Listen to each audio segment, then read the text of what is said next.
오늘 말씀은 야곱이 이제 죽음을 앞두고 이제 그 아들들에게 축복하는 내용들이죠.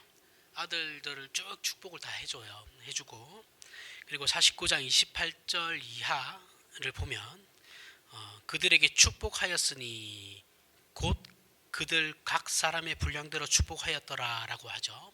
라는 말씀이 나옵니다. 그런데 이제 이 말을 원어를 이제 직역하면 이렇게 되죠. 그들에게 축복하되 곧 그들 각 사람의 축복의 분량대로 축복하였더라라고 됩니다. 더 분명한 말씀이 되죠. 그러니까 이제 각 사람의 분량대로 축복하였더라라고 하면 조금 애매해요, 그렇죠? 직역을 하게 됐을 때 오히려 더 받아들이기 쉽죠. 그 사람의 축복의 분량대로 축복하였더라라는 거예요. 이제 축복에라는 단어가 이제 빠져 있죠. 지금 우리 개역 개정 성경에는. 자, 야곱이 자녀들을 축복하는 행위는 하나님께서 자신의 후손들에게 복을 주시길 바라는 마음이기도 하지만 그런 마음이 있죠. 야곱에게 내 자식들이 이렇게 됐으면 좋겠습니다라고 이제 그런 마음이 있는 동시에 유언이에요. 자신이 자식들에게 남기는 유언입니다. 그리고 이 축복이 가지는 그 중요한 의미는 그 축복의 내용이 하나님께서 야곱을 통해 보여주시는 이스라엘 민족의 미래예요. 그 예언적인 축복인 거죠. 예언적인 유언인 거예요. 그 이스라엘 민족의 그 미래가 되고 동시에 약속이 되는 거예요. 그러니까 하나님께서 야곱을 통해서 이스라엘 민족에게 축복과 동시에 그 축복이 그들의 미래가 될 것이고 동시에 약속이 되는 걸 같이 동시에 한꺼번에 다 주시는 거예요. 지금 야곱을 통해서.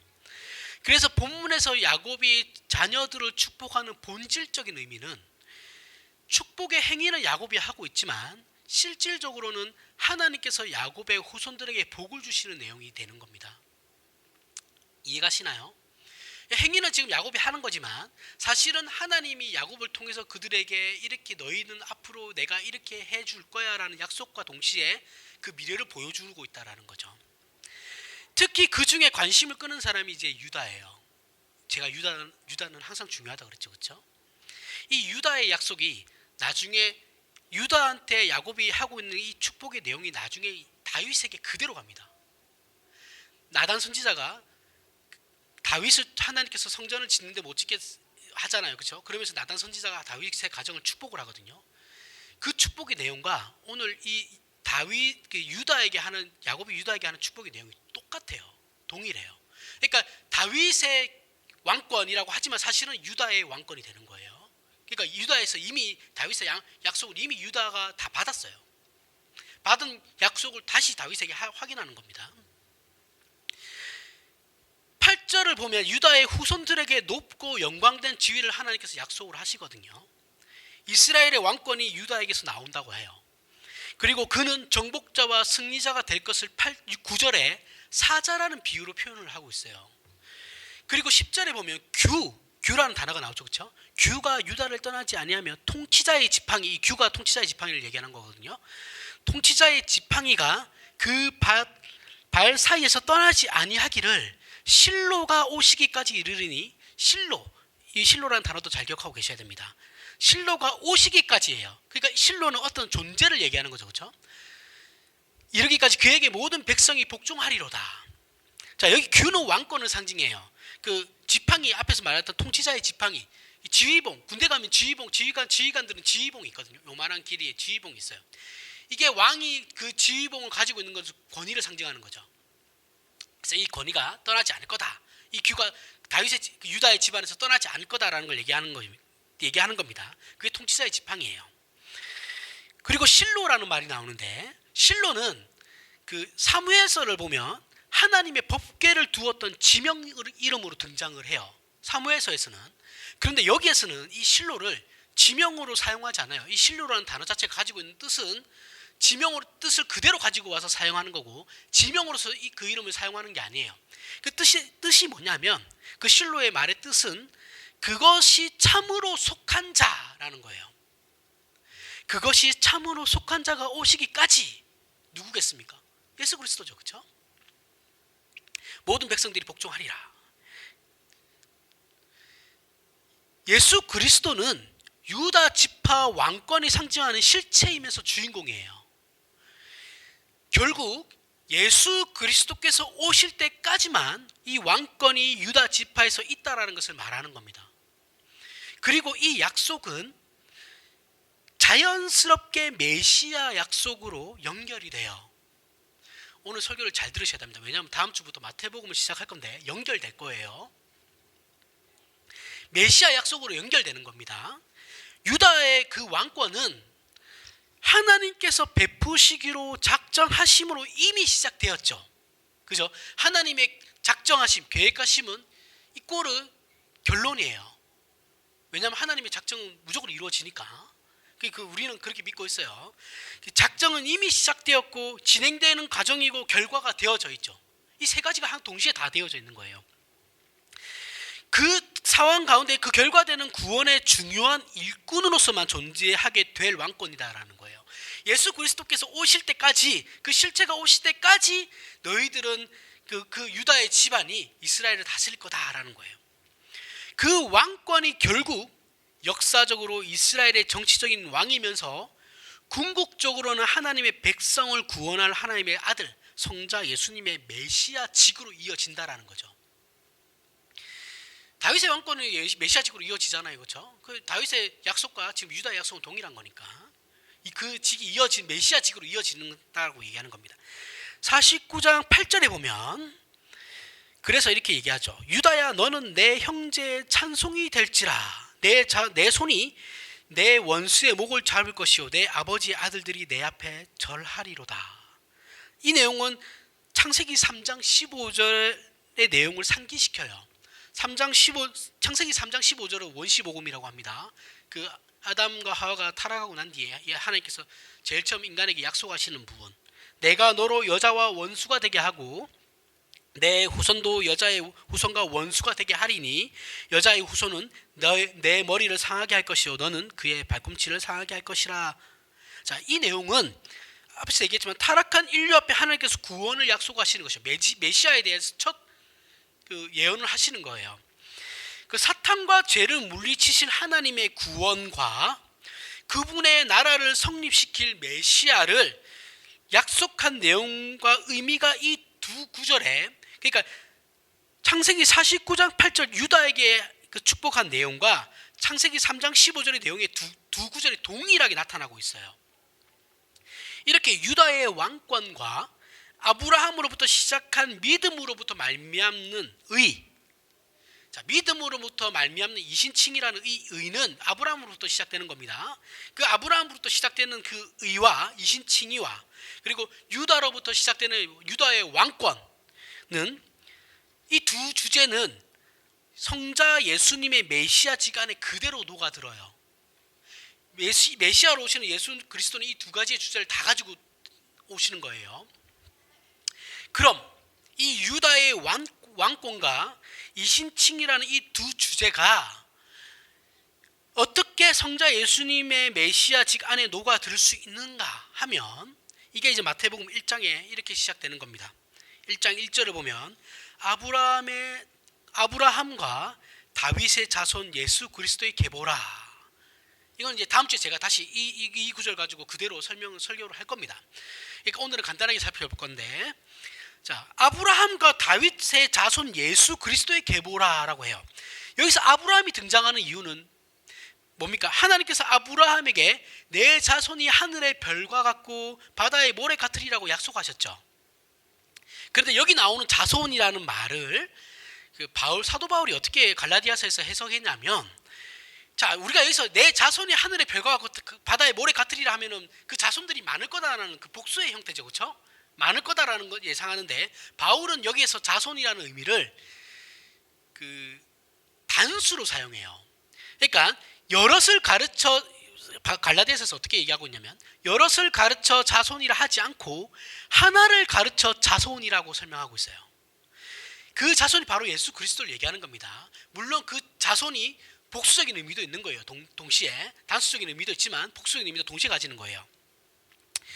앞에서 분명히 아브라함의 자손이 하늘의 별과 같고 바다의 모래같이 많을 것이다 라고 하나님께서 약속을 하셨어요. 그렇게 많아질 거예요. 그런데 사도 바울이 그 자손을 단수로 해석해서 표현하고 있는 이유는 아브라함이 자손을 가지는 이유가 바로 그렇게 하늘의 별 같고 바다의 모래 같은 그렇게 많은 자손들을 가지게 되는 이유가 예수 그리스도로 말미암기 때문이다라는 거예요. 예수 그리스도로 말미암아 이 약속이 성취된다라는 거예요. 즉 아브라함에게 하신 하나님의 약속 속에 이미 메시아에 대한 약속이 들어가 있는 거라고요. 이해가 가세요? 이미 하나님께서는 아담과 하와 때부터 메시아에 대한 예언을 계속 하시고 아브라함 때도 하셨다라는 거죠. 계속해서 성경에서 점진적으로 메시아에 대한 구약 성경에서 점진적인 메시아 예언이 나오고 있어요. 그런데 두리뭉실하게 나오시다가 추상적으로 나오시다가 점점점 시간이 흐를수록 어떻게 됩니까? 구체적인 메시아의 형상이 나온다라는 거예요.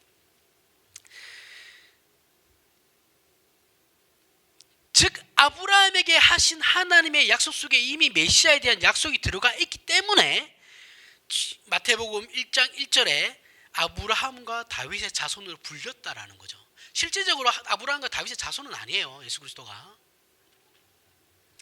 이렇게 예수 그리스도께서는 아브라함과 특히 다윗에게 하신 약속, 다윗의 약속은 아까 앞에서 뭐랬습니까? 유다의 약속과 동일하다 그랬죠. 유다의 약속에서부터 이미 그 약속이 다 약속을 이미 하신 거예요. 이미 하신 약속이에요. 다윗에게 하신 약속 그 왕권이 상징하는 메시아의 실체이면서 실질적인 주인공으로 등장한다라는 거죠. 예수 그리스도께서. 그리고 신약 시대의 성도인 우리, 신약 시대를 살아가는 오늘날의 우리 신자들은 이 모든 약속의 성취를 역사로 소유하고 있어요. 역사적으로 일어났던 일들이니까 예수 그리스도께서 2000년 전에 오셔서 이 모든 것을 다 성취하셨으니까요. 그걸 역사로 우리는 소유하고 있다고요. 소유하고 하나님의 자녀로 부름을 받고 있는 거예요. 그러니까 아무런 근거 없이 하나님께서 그냥 이렇게 부르신 것이 아니라 그 역사적인 사건 속에서 우리를 부르신 거라고요. 그 모든 그 역사들은 다 우리의 것이 되어 버린다고요. 이거 정말 대단한 거거든요. 그 옛날에 약속하신 것을 오늘날 우리가 소유하고 그걸 확인하고 있는 거라고요. 이게 정말 엄청난 거죠. 창세기 49장에서 야곱이 그의 자손들을 축복하는 내용을 보면 앞으로 미래에 있을 이스라엘 민족의 큰 윤곽이 드러나게 돼요. 족장을 통하여 하나님께서 약속하시고 그들을 지키시고 구원을 이루어 가시는 것이 이젠 한 지방과 개인의 문제가 아니죠. 족장은 한 지방과 개인의 문제죠. 그런데 이제 이들은 한 국가를 이룰 거예요. 그러니까 개인의 문제가 개인과 한 집안의 문제가 아니라 한 국가를 이루는 그 스케일이 이제 비교가 되지 않을 정도로 커지는 거죠.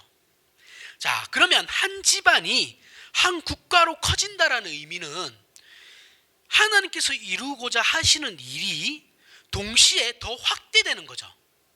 그죠? 하나님께서 한 개인을 선택해서 그 집안을 계속해서 축복의 자손으로 이어오다가 이제는 그 집안을 한 국가로 만드실 거예요. 그러면 하나님께서 그만큼의 계획이 더 커지시는 거죠. 나라를 통해서 이제 뭔가를 이루시려고 한다라는 거죠. 그 의미입니다. 그래서 한 나라를 다스리는 통치자로서 뿐만 아니라 온 천하 만물의 주인 되시는 메시아적 왕권으로 그 실체에 대한 또 하나의 이해를 낳게 되는 거예요. 그렇게 연결이 되고 있다고요. 구약과 신약이. 이것을 구약 성경 전체가 이스라엘이라는 국가를 통하여 하나님께서 어떻게 그분의 나라를 이루시며 그분의 백성들을 지키시는가를 보여주고 있는 것이에요. 구약에서 이 일을 맡은 왕들은 나중에 메시아가 오셔서 실질적으로 어떻게 하나님 나라를 건설하시며 그분의 백성들을 인도하여 하나님의 백성답게 승리를 주실 것인가로 연결되어지는 거예요. 자, 이스라엘의 우리가 역사서를 보면 사무엘서부터 쭉 시작하죠, 그렇죠? 그 열왕기상, 역대상하 이렇게까지 가면 그 역사서들을 보면 백성이 어떻고 저떻고를 얘기하지 않아요. 왕이 하나님을 섬겼느냐 안 섬겼느냐를 가지고 그 당대 이스라엘 민족이 하나님을 잘 섬겼느냐 안 섬겼느냐를 판단하는 거거든요. 그죠? 그 의미예요. 왕이 이스라엘 나라 자체를 대표하고 있는 거예요. 그래서 왕이 제대로 안 믿으면 하나님께서 이스라엘 치시는 거예요. 그 다스림, 하나님 나라를 잘 다스려야 될 그가 그렇게 하지 않음으로 말미암아서 민족 자체가, 나라 자체가 힘들어진다고요. 그 다스릴 왕, 이제 완전하신 왕으로 오실 메시아에 대해서 이제 그 왕들은 상징적인 의미라는 거죠. 모형이라고 합니다. 모형. 자, 이사야 9장에서는 이 메시아에 관한 묘사를 조금 더 분명하게 예언하고 있어요. 이사야는 지금 어디예요? 그 창세기보다는 훨씬 뒤에, 몇천 년 뒤에 이제 인물이죠. 그 이사야에 대해서 이제 9장에 보면 메시아에 대해 설명을 이렇게 하고 있습니다. 9장 1절 2절에 전에 고통받던 자들에게는 흑암이 없으리로다. 옛적에는 여호와께서 스불론 땅과 납달리 땅이 멸시를 당하게 하셨으니 후에는 해변길과 요단 저쪽 이방의 갈릴리를 영화롭게 하셨느니라. 흑암에 행하던 백성이 큰 빛을 보고 사망의 그늘진 땅에 거주하던 자에게 빛이 비치도다. 자, 이 내용은 마태복음에서 예수 그리스도의 공생애를 시작하는 모습을 그대로 묘사하고 있어요. 이사야 예언의 성취라고 인용하고 있죠. 예수님께서 이렇게 행하심으로 말미암아서 이사야의 성취가 예언이 이루 성취되었다 이렇게 얘기하는 거예요. 그리고 3절 5절에 보면 주께서 이 나라를 창성하게 하시며 그 즐거움을 더하게 하셨으므로 추수하는 즐거움과 탈취물을 나눌 때의 즐거움 같이 그들이 주 앞에서 즐거워하오니 이는 그들이 무겁게 맨 멍에와 그들의 어깨의 채찍과 그 압제자의 막대기를 주께서 꺾으시되 미디안의 날과 같이 하셨음이니이다. 어지러이 싸우는 군인들의 신과 피 묻은 겉옷이 불에 섭같이 살라지리니. 이렇게 약속을 하고 계세요. 고통하는 자, 흑암에 있는 자, 사망에 있던 자가 빛을 본다고 합니다. 소망을 보고 기뻐한다고 해요. 그 모든 고통과 절망의 이유들이 사라져서 저들의 생명과 운명의 소망이 생겼기 때문이다라고 합니다. 다시 4절을 보면 이는 그들이 무겁게 맨 멍에와 그들의 어깨의 채찍과 그 압제자의 막대기를 주께서 꺾으시되. 자, 메시아이신 예수께서 그 모든 것을 꺾으셨기 때문에 그들에게서부터 이런 모든 것이 해방이 된다고 해요. 그래서 유다에 대한 지금 야곱의 축복에서 보시다시피 그는 원수의 목을 잡을 것입니다. 그는 숫사자 같을 것이고 암사자 같을 거예요. 이런 표현이 나온 이유는 우리에게 허락된 평화는 적을 물리쳐서 얻은 평화예요. 우리의 평화와 행복을 방해하는 근본적인 요소, 즉 죄를 제거하기 위하여 메시아는 죄와 사망의 정복자로 오실 거예요. 이 땅에 어떤 정치적인 메시아로 오시는 것이 아니에요. 이 땅에서 우리 그리스도인들이 뭐 힘을 가지고 살아갈 수 있는 그런 것을 가지고 오는 게 아니에요. 예수님께서 우리에게 정복자로 오시는 것은 죄에 대한 정복자로 오시는 거예요. 그리하여 우리에게 평화와 승리를 줄 겁니다. 주셨어요. 6절에 보면 9장 6절 이는 한 아이가 우리에게 낳고 한 아들을 우리에게 주신 바 되었는데 그의 어깨에는 정사를 메었고 그의 이름은 기묘자라 모사라 전능하신 하나님이라 영존하시는 아버지라 평강의 왕이라 할 것임이니라. 예수 그리스도께서 이 땅에 평강의 왕으로 오셔서 싸움이 일어났던 모든 이유들을 제거하실 것이에요. 인류의 평화를 위협하고 인류를 싸움과 파멸로 몰아넣은 죄를 없애실 거예요. 예수 그리스도께서 십자가를 지신 이유는 죄와 사망의 권세를 깨트려 우리를 구원하시기 위함입니다. 그래서 예수 그리스도를 희생제물이라고 하는 거예요. 이것은 우리 인류가 전쟁과 벌을 자초했지만 그 값을 우리에게 물지 않으시고 성자 하나님이신 예수 그리스도께서 우리를 대신하여 죄값을 물으셨다는 차원에서 희생이에요. 우리가 스스로 타락한 문제를 하나님께서 우리에게 책임을 지우지 않으시고 하나님께서 스스로 해결하신다고요. 왜냐하면 우리는 그렇게 우리 스스로 책임을 질 수가 없어요. 그걸 해결할 수 있는 분은 하나님밖에 없으신 겁니다. 그래서 예수 그리스도를 희생제물이라고 하는 거예요. 이렇게 이렇게 우리를 죄와 사망의 그늘로부터 꺼내시기 위하여, 우리에게 평화를 주시기 위하여 죄와 사망을 무찔렀다라는 사실에서 그분은 정복자세요.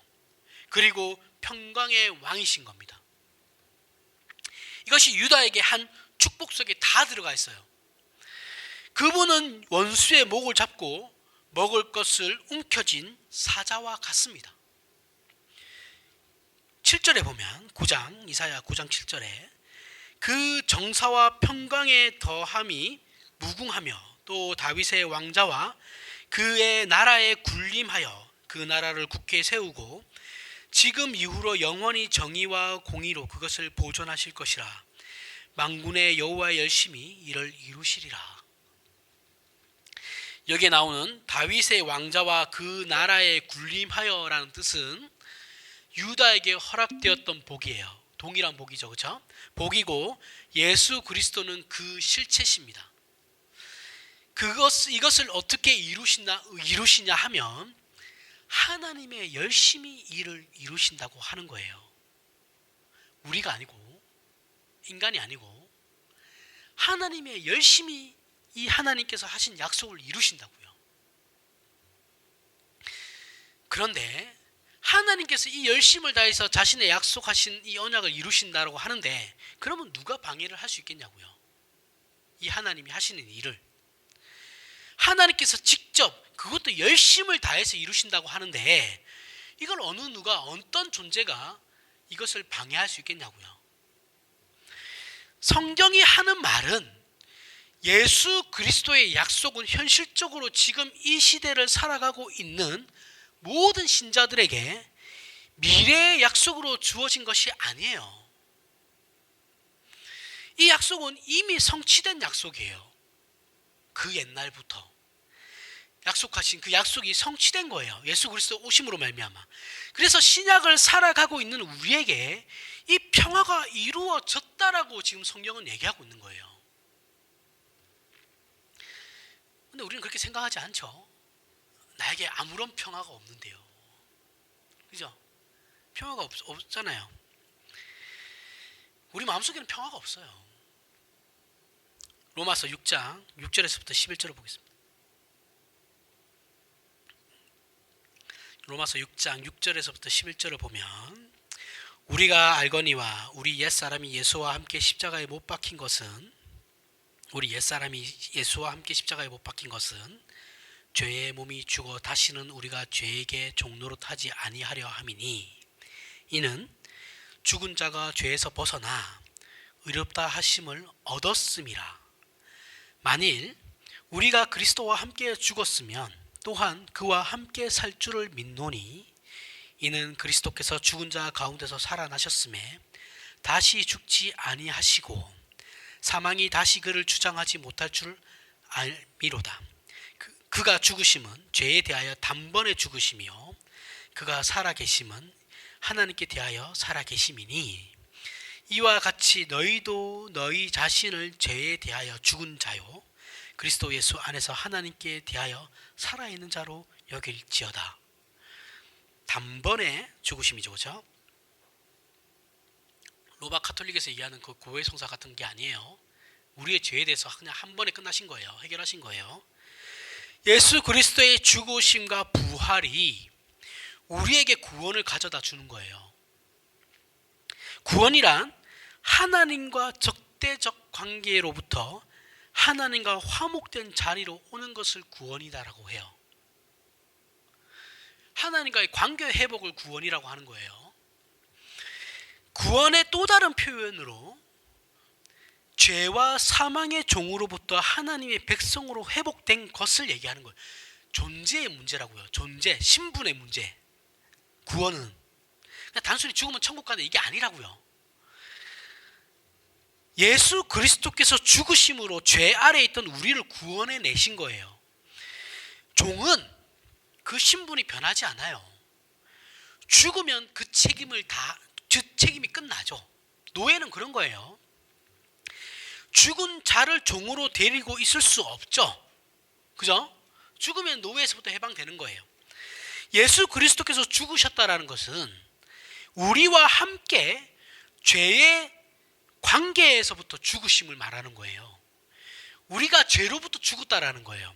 우리가 죄의 자녀였는데 그 죄의 자녀, 죄의 노예로부터 우리는 그 노예였는데 그게 이제 우리가 죽음을 예수 그리스도와 함께 십자가의 죽으심으로 말미암아 우리도 함께 죽음으로 말미암아서 그 죄의 노예에서부터 이제 끊어졌다고요. 예수 그리스도께서 단순히 혼자 죽으신 게 아니고 십자가에 죽으실 때 선택받은 백성 모두를 함께 끌고 죽으신 거예요. 이해가 가세요? 그 구원의 원리가 이걸 이해를 하셔야 돼요. 그러면 어떻게 해요? 부활하실 때 보라 새로운 피조물이라고 돼 있죠. 우리가 그럼 부활하실 때 우리도 그 선택하신 백성들을 다 함께 끌고 죽고 부활하실 때 함께 끌고 사시는 거죠. 같이 부활한 존재라고요. 존재가 아예 바뀌어요. 신분이 바뀐 거라고요. 우리를 데리고 함께 죽으시고 우리를 데리고 함께 부활하신 것이에요.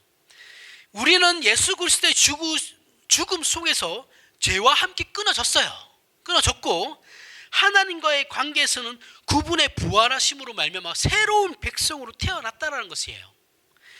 정확히 이것이 우리가 받은 구원에 대한 표현입니다. 자, 그러므로 단순히 죽으면 천국 가는 게 아니에요. 그런 구원을 싸구려로 만들면 안 됩니다. 그런 복음을 그런 식으로 싸구려로 만들면 안 돼요. 그러므로 우리는 하나님과 화목된 자들이라고요. 여러분들 저와 함께 하나님과 화목된 자들이에요. 여러분들은 평강의 자녀라고요. 죄의 자녀가 아니에요. 이제 예수 그리스도를 믿는 자들은 다 그래요. 그럼 그 평강이 이 세상을 살아가는 우리에게 주어져 있는데 그럼 당연히 우리는 이 세상을 평강으로서 유지하며 살아야 되죠. 그죠? 이 세상은 동일한 말씀인데 하나님의 나라는 이 땅에 이미 임했어요. 동일하게 가는 거예요. 평강의 자녀죠. 하나님 나라는 이 땅에 임했어요. 평강의 나라가 임한 거예요. 그럼 우리는 어떻게 살아야 됩니까? 여기에 답이 나오죠. 그죠? 평강의 나라는 임했고 하나님의 나라는 임했고 우리는 평강의 자녀로 부름을 받았어요. 그럼 어떻게 살아야 됩니까? 답이 나오는 거예요. 우리는 더 이상 죄 아래 있지 않아요.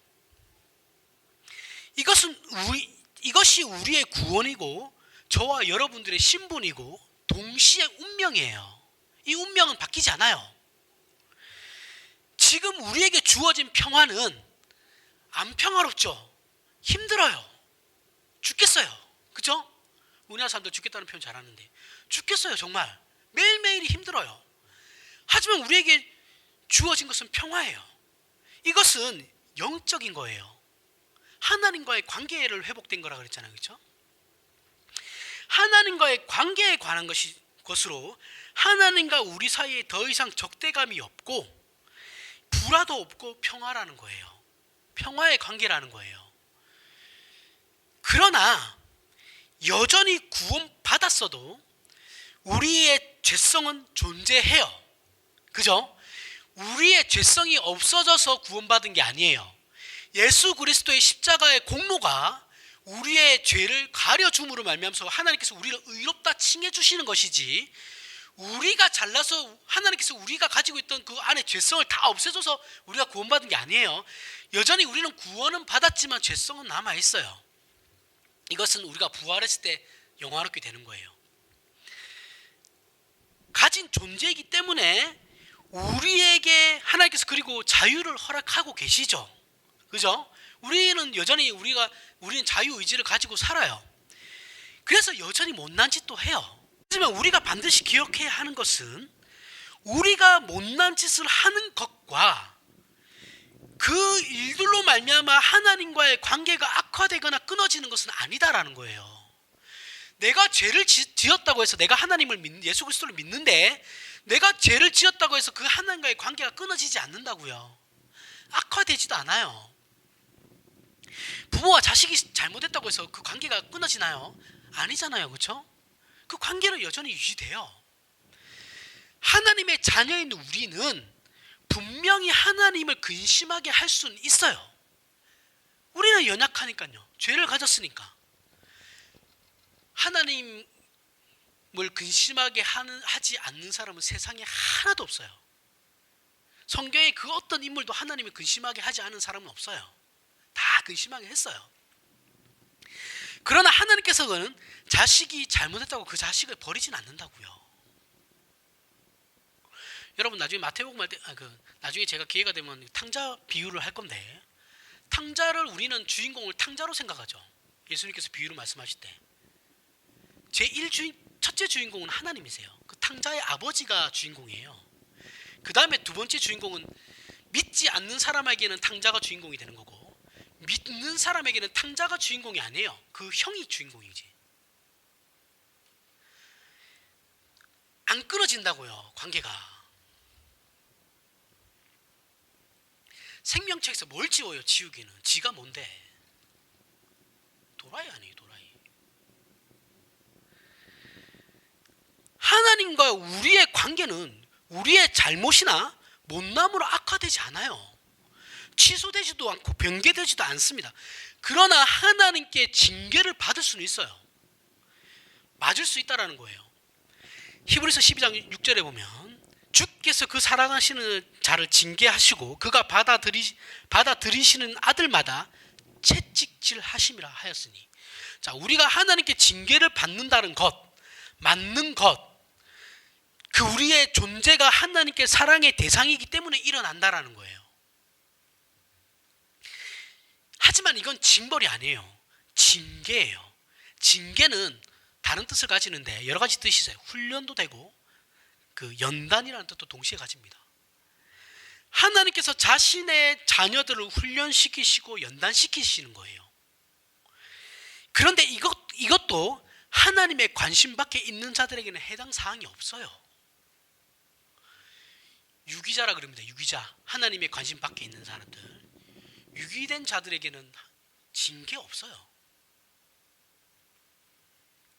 우리가 예수 그리스도를 믿기 전 죄 아래 있을 때 우리는 우리의 의사나 선택과 상관없이 죄의 종이었죠. 그죠? 우리는 태어날 때부터 나의 의사와 상관없이 죄의 종으로 태어나요. 그런 신분이었어요. 모든 인간은 다 그렇습니다. 그때는 우리가 그 어떤 일을 하든 그것이 아무리 윤리 도덕적으로 선한 일이라 할지라도 그건 죄예요. 왜냐하면 하나님과의 관계가 없는 상태에서 하는 모든 것들은 죄예요. 절대선은 하나님이시니까. 결국 우리는 죄를 생산하는 것 말고는 할 수 있는 일이 하나도 없습니다. 하나님과 관계가 회복되지 않은 사람들에게서. 절대적으로 부패된 자들이기 때문에 선을 행할 수가 없어요. 그러나 지금 저와 여러분들, 하나님의 자녀된 신분 또한 우리의 의사나 선택과 상관이 없죠. 여러분들 내가 오늘부터 예수 그리스도 믿을 거야 해서 믿었어요? 여러분들의 의사와는 상관이 없어요. 구원 또한 마찬가지다라는 거예요. 내 의사와는 상관이 없어요. 우리에게 주어진 불가항력적 은혜, 즉 일방적인 선물이라는 거예요. 구원도 내가 믿고 싶어서 믿을 수 있는 게 아니에요. 왜 저 사람은 예수를 안 믿을까? 그게 자기 마음대로 되면 믿었겠죠. 안 믿어진다고요. 그래서 우리는 이제 선도 행할 수 있어요. 왜냐하면 하나님과의 관계가 회복되었으니까. 우리가 하는 선한 행동은 선함이 되어 동시에 죄도 지을 수 있죠. 그죠? 양쪽을 다 할 수 있는 거예요. 하지만 이건 예수 믿기 전과는 근데 완전히 다른 거예요. 자, 우리는 더 이상 죄의 노예로 죄가 우리를 주장하고 명령하기 때문에 죄를 짓는 게 아니에요. 예수를 믿지 않은 자들은 할 수 있는 게 죄밖에 어떤 짓을 하도 그건 죄밖에 안 돼요. 할 수 있는 게 그거밖에 없으니까. 근데 우리가 죄의 노예가 아니기 때문에 우리가 죄를 짓는다고 해서 죄가 우리를 주장하고 있는 건 아니에요. 믿지 않는 사람들은 죄가 그들을 주장하고 있기 때문에 무엇을 하든 다 죄가 되는 거고, 우리는 아니다라는 거예요. 이거 의미를 잘 이해하셔야 돼요. 우리는 그저 우리의 연약함으로 죄를 짓는 거죠. 죄의 노예가 되었기 때문에 죄를 짓는 게 아니에요. 우리의 신분은 하나님의 자녀예요. 하지만 우리는 죄의 죄성을 가지고 있기 때문에 어떻게 해요? 죄의 미혹에 넘어가죠. 그죠? 우리 연약함이니까. 이렇게 미혹되었을 경우 하나님께서는 그렇게 하지 말라고 우리에게 개입을 하시는 거예요. 말씀으로, 인생의 채찍으로. 이거는 버리는 게 아니죠. 자녀를 버리는 게 아니고 어떻게 하시는 거예요? 때려서 고치시는 거죠. 어떤 의미인지 아시겠어요? 내가 이렇게 하면 구원 못 받는다, 그게 아니라고요. 얻어맞으면 회개를 하면 돼요. 돌아오면 된다고요. 잘못했다고 하면 되는 거예요. 그래서 우리는 하나님과 영원한 화목과 평화의 관계인 거예요. 이 모든 일은 우리의 어떠함이 아닌 예수 그리스도 안에서 일어났고 취소될 수 없는 하나님의 신실하신 약속이라고요. 허락하신 복들이에요. 여기에 우리의 운명의 근원이 있는 거예요. 우리가 잘나서 구원받은 게 아니에요. 하나님께서 불가항력지는 은혜로 우리에게 일방적으로 주시는 구원이에요. 그 구원의 결과물로 우리가 예수 그리스도를 믿는 거예요. 이해가세요? 그리고 그 믿음에 대한 반응으로 우리가 선한 행위들을 하는 거예요. 이 개념을 잘 가지고 계셔야 됩니다. 하나님의 예정의 결과물로 우리가 예수 그리스도를 믿는 것이고, 우리가 예수 그리스도를 믿음으로 말미암아 거기에 대한 반응으로 우리가 성령의 9가지 열매가 나오는 거라고요.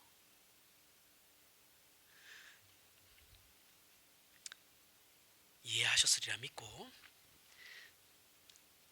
그런데 이제 문제는, 그런데 우리가 신앙의 현실 속에서 이 화평을 누리지 못한다라는 거죠. 그죠? 실질적으로 말씀으로는 그렇게 주어졌다고 하는데 우리는 우리의 신앙 현실에서는 이런 화평이 없어요. 왜 그러냐? 왜 그럴까요?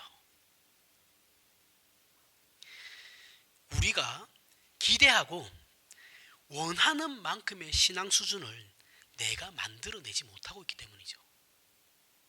여러분들 신앙이라고 하면 고차원적인 신앙 항상 생각하잖아요. 나도 저래야지, 나도 이래야지, 어떤 성경에 어떤 위대한 인물이 있으면 나도 저를 본받아서 저만큼의 신앙으로 살아가야지, 저런 신앙을 원하죠. 소원하죠. 그렇지 않은 신자는 없어요. 그렇죠? 예수 그리스도를 진심으로 믿는 자라고 한다면 그들을 닮고 싶어 해요. 예수 그리스도를 닮고 싶어 하죠. 그런데 내 실력은 어떻게 해요? 내 실력은 바닥이죠. 그죠? 그러니까 화평이 없죠. 우리 안에는. 이렇게 얘기하는 저도 마찬가지입니다. 저는 뭐 다 동달해가지고 그런 게 아니에요. 똑같아요. 저도 똑같습니다. 똑같아요. 부조리한 게 보이면 속에서 천불이 나요. 왜 이렇게밖에 안 되나라는 생각도 해요. 그리고 내 개인적인 죄들도 많습니다. 내 자존심도 있고 내 욕망도 있죠. 그런 실력이 우리에게 없어요. 내가 생각하는 그 선함, 내가 가치로 추구하는 그 선함, 그 신앙, 그것조차도 우리는 행할 수 있는 실력이 우리에게는 없어요. 나나 여러분들이나 다 마찬가지입니다. 부부관계에서 어떻게 저 사람은 제가 아내한테 맨날 왜 그래? 이렇게 얘기하는데 사실 이 얘기를 하면 안 되는데 저도 약함이 있으니까 연약함이 있으니까 하죠. 근데 그렇게 얘기하는 나조차도 그러거든요. 그렇잖아요. 우리 운전하면 그러잖아요. 운전하면서 자기도 신호위반 해놓고 신호위반을 하는 사람들한테 욕하잖아요. 그렇죠? 끼어들게 하는 사람들은 욕하고 깜빡이 켜지 않으면 욕하고 나도 안 할 때 있는데 사실은 까먹고 똑같은 거라는 거죠.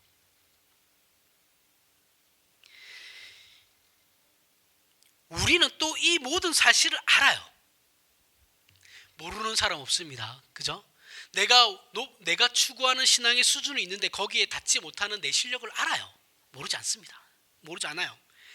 그래서 우리는 어떻게 해요? 부끄럽고 민망해하죠. 우리 자신을. 그죠? 남들에게는 자존심 상해서 그렇게 안 보일지언정 집에 가면 나 혼자 이불 발로 차잖아요. 자기 전에. 그렇다고 하나님께서 우리를 덜 사랑하느냐? 아니요. 하나님의 사랑은 변하지 않습니다. 언제나 동일해요. 오히려 하나님께서는 우리가 못나고 잘못할 때 더 많이 간섭하시죠. 그렇다고 하나님의 사랑을 확인하기 위해서 못나고 잘못된 짓을 일부러 더 저질러서는 안 되죠. 자식이 부모의 관심, 제가 소년원 사역할 때 서울 소년원에 이렇게 한 3년 정도 이렇게 들어가서 주일 교사하면서 이렇게 애들하고 이렇게 얘기를 해보면 그 아이들의 목적은 하나예요. 부모의 관심을 받고 싶은 거. 왜냐하면 편부모 자녀들이 80%예요. 소년원에 들어온 애들. 아니면 할아버지 할머니 손에 자란 애들이에요. 이들이 가장 원하는 건 부모의 관심이거든요. 물론 삶이 그 형편이 어려워요. 그러니까 부모가 엄마나 아빠 손에 자란 애들 일하러 가시니까 자녀를 돌볼 수 있는 그게 안 돼요. 그러면 돈이 있으면 해결되냐? 아니에요. 그것도. 거기 들어온 애들 중에 부자들도 많아요. 부자들이 많은데 보통 동생들이 많이 사고를 쳐요. 형들보다. 왜냐하면 형들이 잘났거든요. 형들은 잘 나가요. 공부도 잘해요. 동생들은 형 못 쫓아가요. 그러니까 관심이 어떻게 돼요? 형한테 쏠리죠. 그럼 얘네들은 엄마 아빠한테 관심을 받기 위해서 사고를 쳐요. 강남에 빌딩을 20채 가지신 분이 계셨어요. 자기 부모 중에. 그 둘째 아들이 사고 쳐서 맨날 들어왔어요.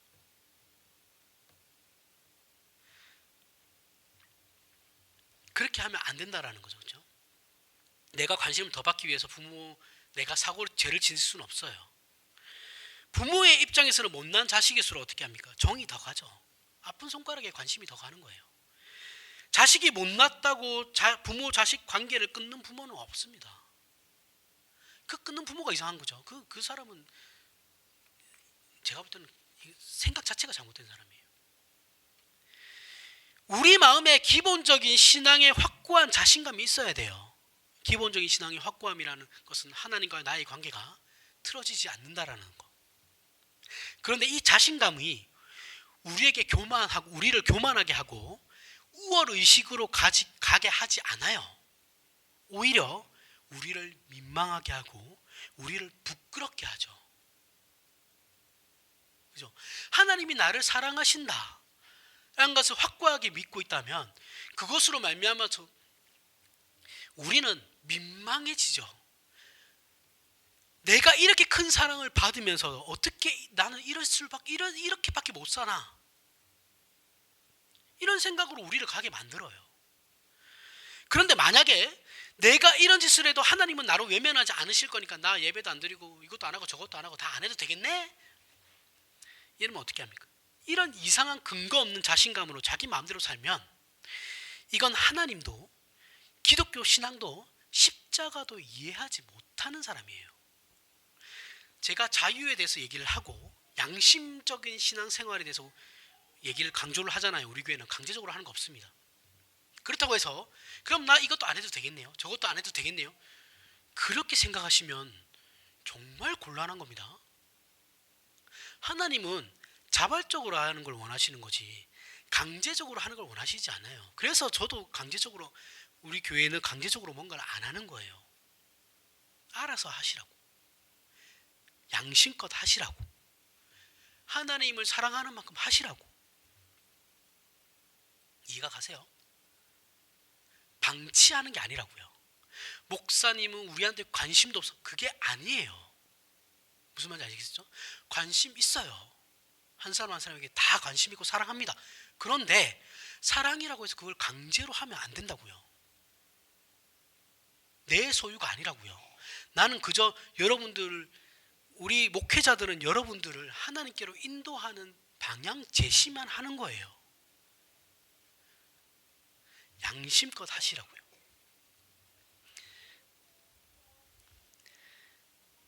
자, 그러면 어떻게 되냐? 그럼 나도 이거 안 할래, 저것도 안 할래요. 그렇게 하면 하나님께 맞는 거예요. 우리는 더 많은 신앙의 격려와 채찍이 필요한 못난 자들이죠.